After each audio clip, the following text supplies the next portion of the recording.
কোরআনে কারীমের অন্যত্র বলেন আয়াহসাবুল ইনসানু আইয়ুতরাকা সুদা।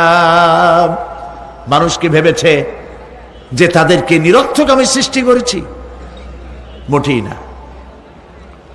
ওয়ামা খালাকনাস সামাওয়াতি ওয়াল আরদা ওয়ামা বাইনাহুমা লাইবিন। আল্লাহ পাক বলেন এই আকাশ আর জমিন আর এর মধ্যবর্তী যা কিছু আমি সৃষ্টি করেছি কোনটাকে খেল তামাশার বিষয়বস্তু করে তৈরি করে নাই, নিরর্থক করে বানাই নাই। প্রত্যেকটি সৃষ্টির পেছনে বিচক্ষণতার দাবি হিসেবেই সৃষ্টি করা হয়েছে। বিরাট কারণ রয়েছে, খামোখা বানানো হয় নাই। এই পৃথিবীর একদিন শেষ হয়ে যাবে, এই বিশ্ব ব্যবস্থার একদিন পরিসমাপ্তি হয়ে যাবে। এই আকাশ থাকবে না, এই জমিন থাকবে না। বিশ্বাস করেন? আর যারা জবাব দিলেন না, বিশ্বাস করেন? এই আকাশ, এ জমিন, এ মানব গোষ্ঠী কিছুই থাকবে না, একদিন সব শেষ হয়ে যাবে। বিশ্ব ব্যবস্থার পরিসমাপ্তি কিভাবে ঘটবে? কোরআনে কারীমে আল্লাহ রাব্বুল আলামিন পরিষ্কার করে বলে দিচ্ছেন। লক্ষ্য করো কেমনে এই পৃথিবীকে ধ্বংস করা হবে। আল্লাহ পাক কোন জিনিসকে গোপন রাখেন নাই, ওপেন সিক্রেট, সবগুলিকে খুলে খুলে আল্লাহ বয়ান করে দিয়েছেন। এই পৃথিবী আল্লাহ রাব্বুল আলামিন কেমনে ধ্বংস করবেন, কেমনে কিয়ামত হবে, বিশ্ব ব্যবস্থার পরিসমাপ্তি কেমনে হবে। আল্লাহ পাক কোরআনে কারীমে বলেন إذا السماء انفطرت وإذا الكواكب انتثرت وإذا البحار فجرت وإذا القبور بعثرت إذا السماء انفطرت। আকাশসমূহ বিদীর্ণ হয়ে যাবে, দীর্ণ বিদীর্ণ হয়ে যাবে।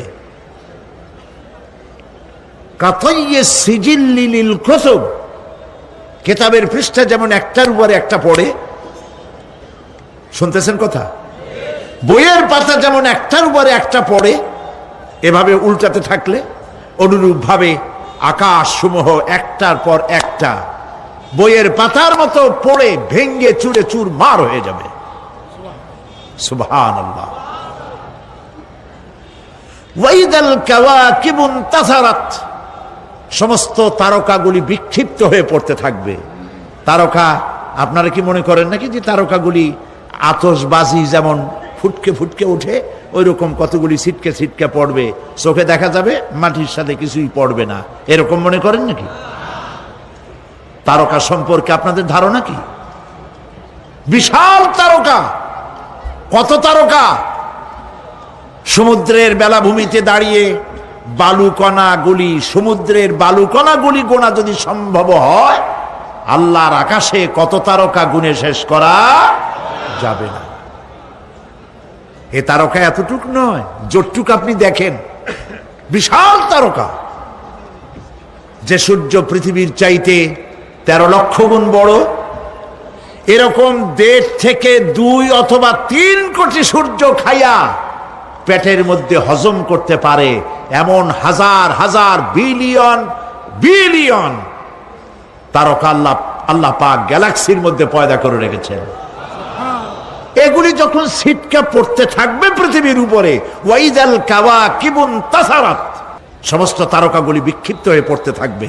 ওয়াইদাল বিহারু ফুজ্জিরাত, সমুদ্রগুলি দীর্ণ বিদীর্ণ হয়ে যাবে, সমুদ্রের পানিগুলি নিঃশেষিত হয়ে যাবে, তলদেশ ফেটে যাবে এবং তলদেশ থেকে অগ্নি উদ্গীরণ হতে থাকবে, সমুদ্রের তলদেশ থেকে। বিশ্বাস করেন? এই মাটির মধ্যে আছে না আগুন, পাথর পোড়াইয়া আলকাত্রার মতো লাভা বানাই দিতে পারে এমন প্রচন্ড উত্তপ্ত আগুন রয়েছে মাটির ভেতরে। সমুদ্রের পানিসমূহ নিঃশেষিত হয়ে যাবে, দীর্ণ বিদীর্ণ হবে, সেখানে আগুন জ্বলতে থাকবে। কি ভয়াবহ দৃশ্য হবে! আর কবরের মধ্যে যা কিছু আছে কবরগুলি তা উদ্গীরণ করে দেবে।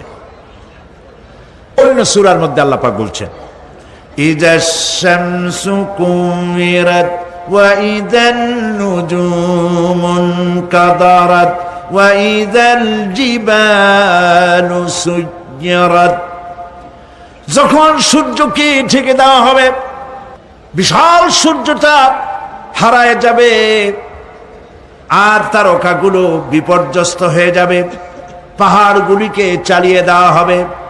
فَإِذَا النُّجُومُ طُمِسَتْ وَإِذَا السَّمَاءُ فُرِجَتْ وَإِذَا الْجِبَالُ نُسِفَتْ। যখন তারকা স্থিমিত হয়ে যাবে, তারকাগুলিতে কোনো আলো থাকবে না, আসমান বিদীর্ণ হবে, পাহাড় সমূহ উড়ে দেওয়া হবে। সুবহানাল্লাহ বল। পাহাড়গুলি উড়ায় দেওয়া হবে। অবস্থা লক্ষ্য করেন, আকাশ ভেঙে ভেঙে পড়তেছে, তারকাগুলি বিক্ষিপ্ত হয়ে পড়তেছে, সব সমুদ্রের পানি শেষ হয়ে গিয়েছে, সমুদ্রের তলদেশ ফেটে ফেটে অগ্নি উদ্গীরণ করে দিচ্ছে, সূর্য ঢাকা পড়ে গেছে। মহান আল্লাহ রাব্বুল আলামিন বলেন, শুধু সূর্য ঢাকা পড়বে না, মানুষেরা দেখতে পাবে فَإِذَا بَرِقَ الْبَصَرُ وَخَسَفَ الْقَمَرُ وَجُمِعَ الشَّمْسُ وَالْقَمَرُ। যখন চক্ষু বিস্ফারিত হবে, মানুষের চোখগুলি ছানা বড় হয়ে যাবে, এই দৃশ্য দেখে চাঁদে আলো নাই, সূর্যতে আলো নাই, চাঁদ আর সূর্য দুটি একাকার হয়ে যাবে।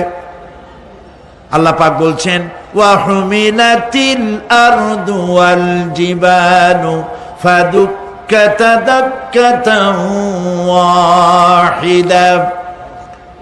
জমিন আর পাহাড়গুলোকে এর মধ্যে সংঘর্ষ বাঁধিয়ে দেওয়া হবে, পাহাড়গুলি উঁচু করে মাটির উপরে আছাড় মারা হবে, একই আঘাতে পাহাড়গুলি চূর্ণ বিচূর্ণ হয়ে যাবে। সুবহানাল্লাহ। এই কথার মধ্যে কোনো ভুল আছে? কেবলমাত্র কাফের, বেঈমান তাদের কলিজায় এ কথা ভয়ের সৃষ্টি না করতে পারে। ঈমানদারদের কলিজা ফেটে যাওয়ার কথা। কি ভয়াবহ দৃশ্য! তারকা পড়তেছে, আকাশ ভাঙতেছে। খালি রাশিয়ার একটা রকেট বহু বছর পর্যন্ত মহাশূন্যে উঠতেছিল, একদিন পত্রপত্রিকায় দেখতে পেলাম ওইটা ভাঙ্গে পড়বে, ওইটার মেয়াদ শেষ হয়ে গেছে, ভাঙ্গে পড়বে। বিশ্ব মহাচিন্তায় পড়ে গেল, কোন দেশে পড়বে? যদি কোনো দেশের উপরে পড়ে সে দেশ শেষ হয়ে যাবে, বিল্ডিং, মানুষ, স্থাপনা সব চূর্ণ বিচূর্ণ হয়ে যাবে, ভয়তে অস্থির। রাশিয়ার বিজ্ঞানীরা চেষ্টা করলো সেটাকে সরাইয়া কোন জমিনে যাতে না পড়ে মহাসমুদ্রে ভালাবার জন্য চেষ্টা করতে লাগলো। মনে আছে ঘটনা আপনাদের? পত্রপত্রিকা যারা পড়ে মনে থাকারই কথা। রাশিয়ার একটা রকেট, এটার কত বড় হবে, ওইটা ভেঙে চুরে পড়বে, সে ভয়তে দুনিয়া অস্থির। আর আল্লাহ পাক বলছেন, এতে কোনো সন্দেহ নাই, আকাশ একটার পর একটা ভেঙে চুরে চুরমার হয়ে পড়তে থাকবে, তারকাসমূহ বিক্ষিপ্ত হয়ে পড়বে, দরিয়া দীর্ণ বিদীর্ণ হয়ে যাবে, চন্দ্র আর সূর্য ধাক্কা লেগে একাকার হয়ে যাবে, চাঁদে আলো নাই, সূর্যে আলো নাই, অন্ধকার এক বিভীষিকাময় পূর্ণ হয়ে যাবে গোটা বিশ্ব। পাহাড়গুলি উঁচু করে মাটির উপরে আছাড় মারা হবে, এক ধাক্কায় পাহাড়গুলো ভেঙে চুরে চুরমার হয়ে যাবে। সুবহানাল্লাহ। এই অবস্থা যখন, এই ভয়ঙ্কর পরিস্থিতি যারা লক্ষ্য করবে, আল্লাহ রাব্বুল আলামিন বলেন, মানুষেরা ভয় অস্থির হয়ে দৌড়াদৌড়ি আরম্ভ করবে। ইয়াকুলুল ইনসানু ইয়াউমাইদিন আইনাল মাফার। মানুষেরা পাগলের মতো শুধু দৌড়াদৌড়ি করবে আর বলবে পালাবো কোথায়, ভাগবো কোথায়, কোথায় যাব। আল্লাহ রাব্বুল আলামিন জবাবে বলেন কাল্লা লা ওয়াজারা ইলা রাব্বিকা ইয়াউমাইযিনিল মুস্তাকার। কখনই নয়, ভাগবার জায়গা নাই, পালাবার জায়গা নাই। আল্লাহ রাব্বুল আলামিনের আশ্রয় ছাড়া কোনো আশ্রয় নাই। এই বিভীষিকাময় দৃশ্য হয়ে যাবে, সব মরে যাবে, কেউ বাঁচবে না। মালাকুল মউতকে আল্লাহ পাক জিজ্ঞেস করবেন কে এখন বেঁচে আছে আর কারা বেঁচে আছে। তিনি বলবেন হযরতে জিবরাইল, হযরতে মিকাইল, হযরতে ইসরাফিল। আল্লাহ পাক নির্দেশ করবেন এদের জান কবজ করো। ইসরাফিল, মিকাইল জান কবজ হবে। হযরতে জিবরাইল আমিন শাদীদুল কুওয়া, প্রচন্ড ক্ষমতা আল্লাহ তাকে দান করেছেন, সুবহানাল্লাহ বলেন।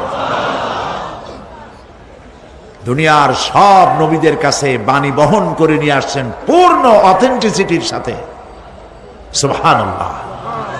আল্লাহ পাক যাকে বলেছেন রূহুল আমিন। নবী করিম সাল্লাল্লাহু আলাইহি সাল্লামের মেরাজের রাত্রে যে কথা বলা হয়েছে ওয়ালাকাদ রাহু বিল উফুকিল মুবিন, পশ্চিম দিক বলয় তিনি যা দেখতে পেয়েছিলেন, তাফসীর বলছে হযরতে জিবরাইলের পূর্ণ আকৃতিতে নবী করিম সাল্লাল্লাহু আলাইহি সাল্লাম তাকে দেখতে পেয়েছিলেন।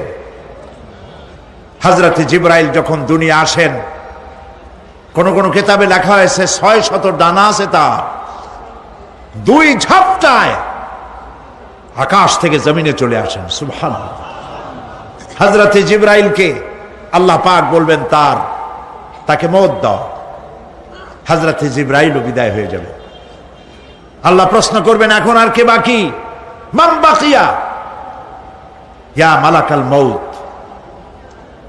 মালাকুল মউত বলবেন হে আল্লাহ তাআলা, এখন তোমার সামনে আমি দাঁড়িয়ে আছি, আর কেউ নাই। আল্লাহ পাক বলবেন মুত ইয়া মালাকাল মউত। আল্লাহু আকবার, মুত ইয়া মালাকাল মউত, মরে যা, মরে যা। মালাকাল মউত মরে চলে যাবে, এরপরে আর কেউ নাই। আল্লাহ রাব্বুল আলামিন এই অবস্থায় কত বছর কত কাল চলে যাবে আল্লাহ পাক ভালো জানেন, কেউ নাই।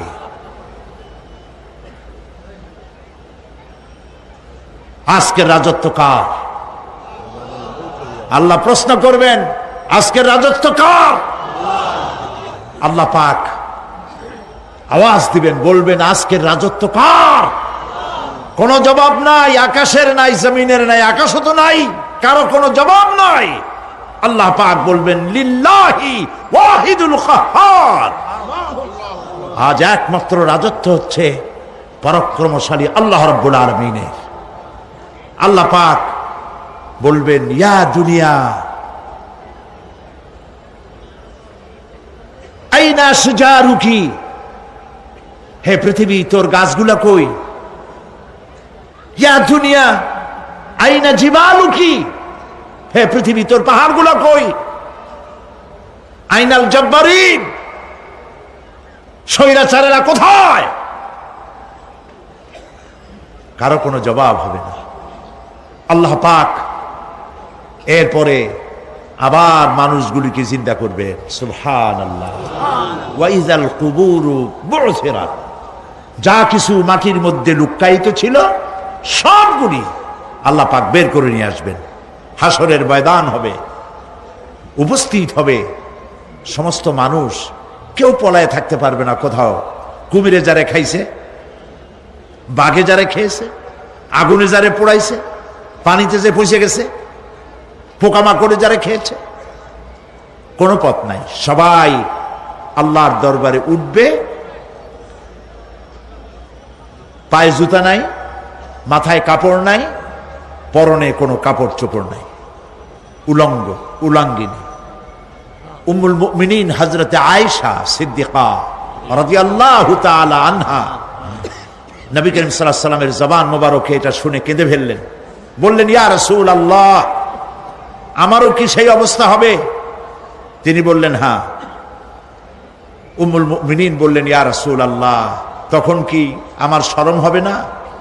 আল্লাহর নবী বললেন, কিয়ামতের এই বিভীষিকাময় দৃশ্য দেখে মানুষের দিকে তাকাবার কোনো হুঁশ থাকবে না। সব মানুষ উপরের দিকে তাকায় থাকবে, নিচে তাকাবার কারো কোনো ক্ষমতা থাকবে না। মানুষ অস্থির হয়ে যাবে। সেই হাসরের ময়দান বিচারক আল্লাহ রাব্বুল আলামিন প্রত্যেকটি মানুষকে তার কৃতকর্মের জন্য হিসাব দিতে হবে। আল্লাহ রাব্বুল আলামিন বলেন, পরকালীন জীবনের ব্যবস্থাপনাটা কেমনে হবে শোনো। ইন্নাস সামআ ওয়াল বাসারা ওয়াল ফুআদা কুল্লু উলাইকা কানা আনহু মাসউলা। কিয়ামতের দিন প্রত্যেকটি মানুষকে তার শ্রবণ সম্পর্কে, তার দৃষ্টি সম্পর্কে আর অন্তঃকরণের কল্পনা সম্পর্কে প্রত্যেকটি ব্যাপারে আল্লাহ পাক জিজ্ঞাসা করবেন। কান দিয়েছিলাম, কি শুনেছ? যা শুনছো তা আমল করেছো কিনা? আমার নিষেধ করা জিনিসগুলি শুনছো নাকি? কানের জবাব দিতে হবে। কান আল্লাহ পাক দিয়েছেন, সুবহানাল্লাহ। আল্লাহ পাক দিয়েছেন কান। এই কান দুটো যার নাই, কান আছে শুনতে পায় না, কত বড় কষ্টে আছে সে। মানুষে চিল্লায় কথা কয়, সে বুঝেই না। আছে না এমন? এই কানের সম্পর্কে প্রশ্ন করা হবে, শ্রবণ সম্পর্কে, দর্শন সম্পর্কে প্রশ্ন করা হবে।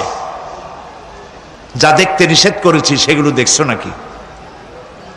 এর শুকরিয়া আদায় করেছো নাকি? দুটি চোখ, এর শুকর আদায় করা কি সম্ভব ভাই? আদায় করা সম্ভব?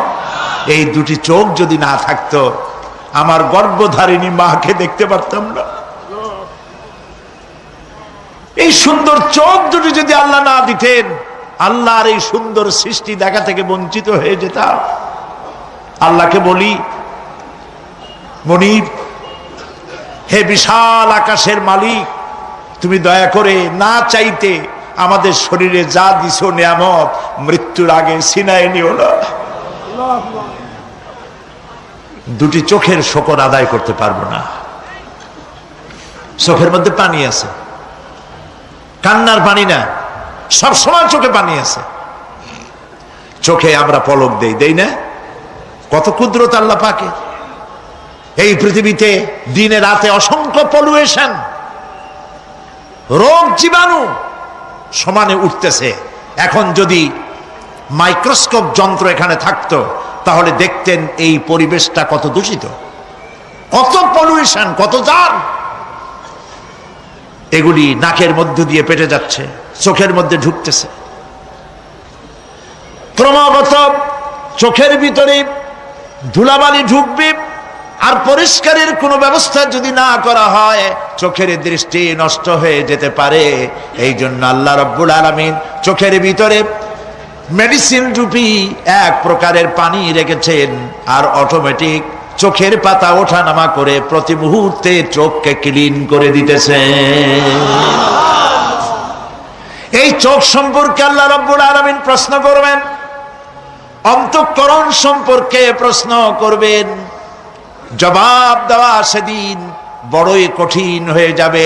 এই জন্য আল্লাহ রাব্বুল আলামিন দুনিয়াবাসীকে সতর্ক করে দিচ্ছেন।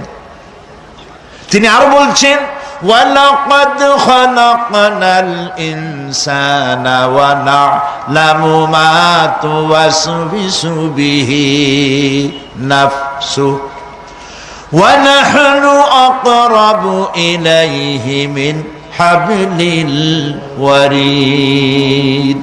মানুষ সৃষ্টি করেছি আমি, তার অন্তঃকরণে কি চিন্তা হয়, কি কল্পনা হয় তাও জানি আমি।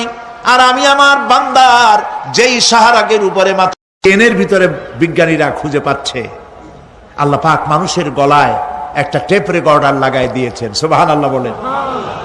সেই টেপ রেকর্ড আমার এই যে বক্তৃতা ভিডিওতে ধারণ করা হচ্ছে, টেপে ধারণ করা হচ্ছে। এই বুদ্ধিগুলি কে দিছে? আরে ভাই কথা বলবেন তো আল্লাহর নাম জোরে না। এই বুদ্ধি কে দিয়েছেন? যে আল্লাহ বুদ্ধি দিয়ে আপনার আমার কথা রেকর্ড করাইতে পারে, সে আল্লাহ পাক আপনাদের আমার সাথে অদৃশ্য একটি টেপ রেকর্ড গলার মধ্যে ঝুলায় রাখছেন। এটা বিশ্বাস করবেন না? কিয়ামতের দিন এই রেকর্ড তার সামনে আল্লাহ পাক বলেন, একটা কিতাব ওপেন করে দেব, তারপরে বলা হবে ইকরা কিতাবাকা কাফা বিনাফসিকাল ইয়াউমা আলাইকা হাসিবা। তাকে বলা হবে নিজের কর্মলিপি পড়ে দেখো, আজ তুমি নিজেই নিজের হিসাবের জন্য যথেষ্ট। পড়ো। কোথায় যাবা? জাহান্নামে যাবা না বেহেশতে যাবা? তুমি নিজেই তোমার হিসাব করার জন্য যথেষ্ট। সুবহানাল্লাহ। সেদিন কোনো সাহায্যকারী পাওয়া যাবে না, ওকালতি করার জন্য কাউকে পাওয়া যাবে না। বিশ্বাস করুন, বিশ্বাস করুন, কোন পীর সাহেব, কোন খাজা বাবা কিয়ামতের দিন আপনার আমার উপকারে আসবে না, আসবে না, আসবে না।